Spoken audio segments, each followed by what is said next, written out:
आज मैं इस वीडियो में एक्सप्लेन करने वाला हूँ द रिंग मूवी को, जो कि साल 2002 में रिलीज हुई थी, जो कि एक हॉरर मूवी है। इस मूवी में एक ऐसी भूतिया टेप के बारे में बताया गया है जिसे देखने के 7 दिन बाद हर किसी व्यक्ति की मौत हो जाती है। इस मूवी की शुरुआत में दिखाया जाता है कि एक घर के अंदर 2 लड़कियां बैठी होती हैं, जिसमें से एक लड़की का नाम केटी और एक लड़के का नाम बीका होता है। ये दोनों घर के अंदर बैठकर टीवी देख रही होती हैं, लेकिन तभी इतने में बीका केटी को बताती है उसी भूतिया टेप के बारे में, जिसके बारे में सभी लोग जानते हैं। लेकिन उसकी इस बात को सुनकर केटी उसे कहती है कि वो ऑलरेडी उस भूतिया टेप को अपने बॉयफ्रेंड और कुछ दोस्तों के साथ देख चुकी है। दरअसल उस भूतिया टेप को देखने के 7 दिन के बाद उस इंसान की मौत हो जाती है और आज केटी का 7वां दिन होता है। उसके बाद तभी बीका वहां से चली जाती है और रात के वक्त केटी कॉल पर किसी से बात कर रही होती है, लेकिन तभी वो देखती है वहां के कमरे का टीवी अपने आप ही ऑन हो जाता है। केटी फौरन ही उस टीवी को ऑफ करती है, लेकिन वो जैसे ही वहां से जाती है तभी वो टीवी अपने आप ऑन हो जाता है। तभी वो उसके प्लग को निकाल देती है। इसके बाद तभी वो ऊपर जाती है, जहां पर वो एक कमरे के अंदर देखती है कि वहां पर रूम का टीवी अपने आप ही ऑन था। इसी बीच टीवी के अंदर से कोई साया निकलता है और केटी को जान से मार देता है। उसके बाद तभी यहाँ से सीन कट होता है और अगले ही सीन में हमको दिखाया जाता है एडन को, जो कि अपने स्कूल के अंदर था और वहाँ पर वो कुछ अजीबोगरीब ड्राइंग्स बना रहा था। उसके बाद तभी एडन की मॉम रिचल उसको लेने के लिए आती हैं, लेकिन टीचर उसे शिकायत करती हैं और उसे बताती हैं कि कैसे उसका बेटा अजीबोगरीब प्रकार की पेंटिंग बनाता है। रिचल उसे कहती है कि आखिर ऐसा इसलिए हो रहा है क्योंकि अभी 3 दिन पहले ही एडन की कजन केटी की मौत हो चुकी है और इसलिए वो सदमे में है। लेकिन टीचर उसे कहती है कि वो ऐसा 3 दिन से नहीं बल्कि 1-2 हफ्ते से कर रहा है, जिसे सुनकर रिचल भी काफी ज्यादा शौक हो जाती है। उसके बाद तभी वो लोग केटी के फर्नल्स में उसके घर पर पहुंचते हैं, जहां रिचल केटी की मां से मिलती है और वो उसे पूछती है कि आखिर उसकी मौत कैसे हो गई। केटी की मां उसे बताती है कि डॉक्टर्स का मानना है कि वो हार्ट अटैक से मरी है, लेकिन ऐसा नामुमकिन है। और इसी के साथ साथ उसको ये भी पता चलता है कि केटी के साथ उसका बॉयफ्रेंड और वो सारे दोस्त भी मर गए हैं, जिस किसी ने भी उस भूतिया टेप को देखा था। और उसी रात से केटी की दोस्त बीका पागल हो चुकी है। बाहर आकर उसके कुछ दोस्तों से पता चलता है एक जगह के बारे में, जहां पर केटी और उसके दोस्तों ने मिलकर वही भूतिया टेप को देखा था, जिस जगह का नाम था शेल्टर माउंटेन। उसके बाद तभी इस सब का पता लगाने के लिए रेचल वहां जाने के लिए तैयार हो जाती है और जब वो उस जगह पर पहुंचती है, वहां पर जाकर उसे वो भूतिया टेप मिल जाता है। वो फौरन ही उस भूतिया टेप को प्ले करती है, जिसके अंदर कुछ अजीब प्रकार के वीडियो क्लिप्स थी।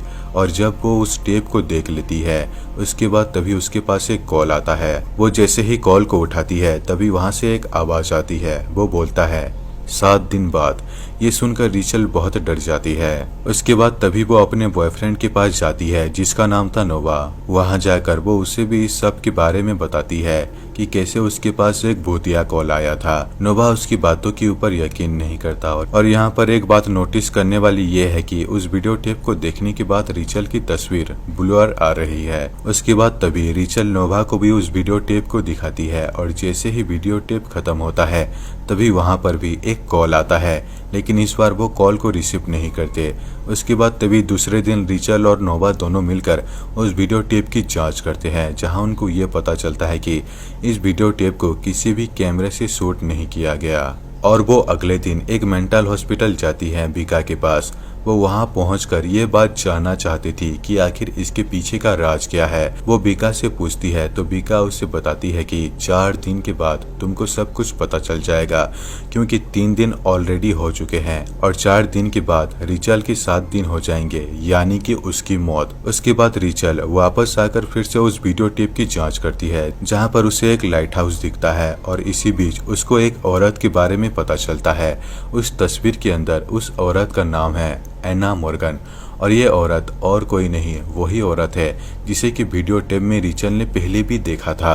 दरअसल एना मॉर्गन काफी सारे घोड़ों को पाला करती थी, लेकिन एक बार अचानक उसके घोड़ों ने खुद की जान ले ली और आखिरकार एक दिन एना मॉर्गन ने भी खुद की जान ले ली थी। उसके बाद तभी रात के समय रिचल को एक बहुत ही खौफनाक सपना आता है, जहाँ पर एक औरत जिसके लंबे लंबे बाल थे वो उसके हाथ को पकड़ लेते हैं, जिससे उसके हाथ पर कुछ अजीबोगरीब प्रकार के निशान आ जाते हैं। तभी अचानक से रिचल सपने से बाहर आ जाती है, तो वो देखती है कि वही निशान अभी भी उसके हाथ पर मौजूद है।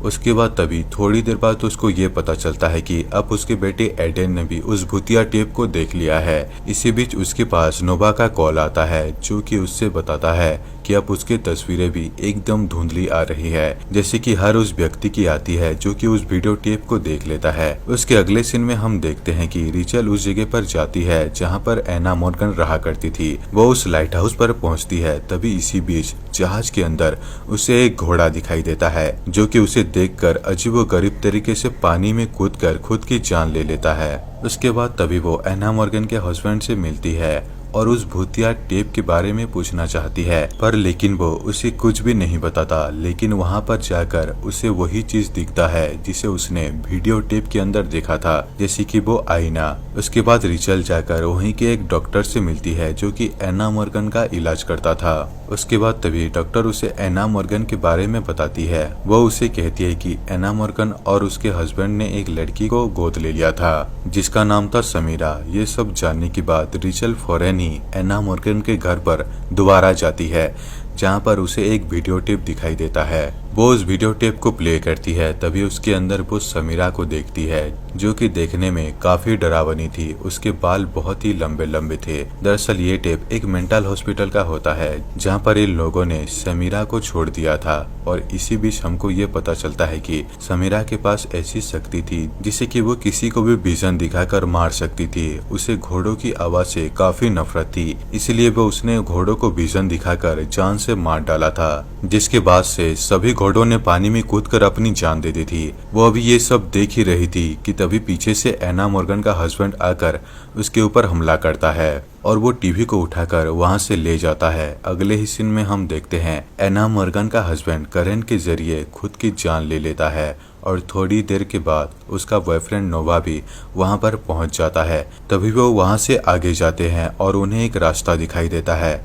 उसके बाद वो दोनों जैसे ही सीढ़ी के जरिए उस रास्ते पर जाते हैं तो उन्हें एक कमरा दिखाई देता है और ये कमरा वही होता है जहाँ पर समारा को पहले रखा जाता था और जहाँ पर उसे घोड़ों की आवाज सुनाई देती थी, और इसीलिए समारा ने उन सभी घोड़ों को पानी में डुबाकर मार दिया। इसी बीच वहां पर उनको एक दीवार पर एक पेड़ की आकृति दिखाई देती है और ये पेड़ वही है जिसे रिचल ने शेल्टर माउंटेन के पास देखा था। उसके बाद तभी अगले दिन नोवा और रिचल दोनों ही शेल्टर माउंटेन के केबिन नंबर 12 में पहुंच जाते हैं। आज रिचल का 7वां दिन था, इसीलिए वो काफी डरी हुई थी। नोवा वहां के सभी सामानों को फेंकने लगता है। इस बीच वहां पर बहुत सारी मार्बल थी जो कि एक जगह पर इकट्ठी हो जाती है और तभी वो उस जगह की खुदाई करने लगते हैं। तभी वहां पर उनको एक कुआं मिलता है और ये कुआं वही है जिसको वीडियो फुटेज में देखा गया था। वो दोनों उस कुएं को अभी देख ही रहे थे कि तभी इतने में कोई रिचल को कुएं के अंदर धक्का दे देता है और कुएं के अंदर गिरते ही कुएं के ढक्कन अपने आप ही बंद हो जाता है और तभी कुएं के अंदर से एक हाथ आता है और रिचल को पकड़ लेता है। इसके बाद रिचल को समारा के विजन्स आते हैं, जहां पर उसको ये पता चलता है कि समारा को उसकी खुद की मॉम एना मॉर्गन ने इसी कुएं के अंदर धक्का देकर मार दिया था। और जब वो इसी विजन से बाहर आती है तभी उसको समारा की डेड बॉडी मिलती है, लेकिन वो पूरी तरीके से कंकाल में बदल चुकी थी।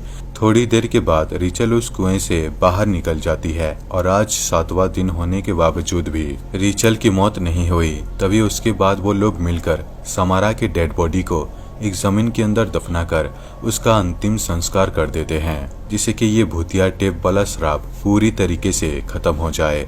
और रिचल को ऐसा ही लगता है कि शायद ये श्राप पूरी तरीके से खत्म हो चुका है और वो यही बात अपने बेटे एडेन को भी बताती है। लेकिन उसका बेटा एडेन उसे बताता है कि ऐसा कुछ भी नहीं है, समारा कभी भी नहीं रुकेगी। और तभी उसके बाद हम देखते हैं कि उसके नाक से खून निकलता है और उसके हाथों पर समारा के हाथों के निशान थे, जिससे कि रिचल को ये पता चलता है कि श्राप अभी तक खत्म नहीं हुआ है।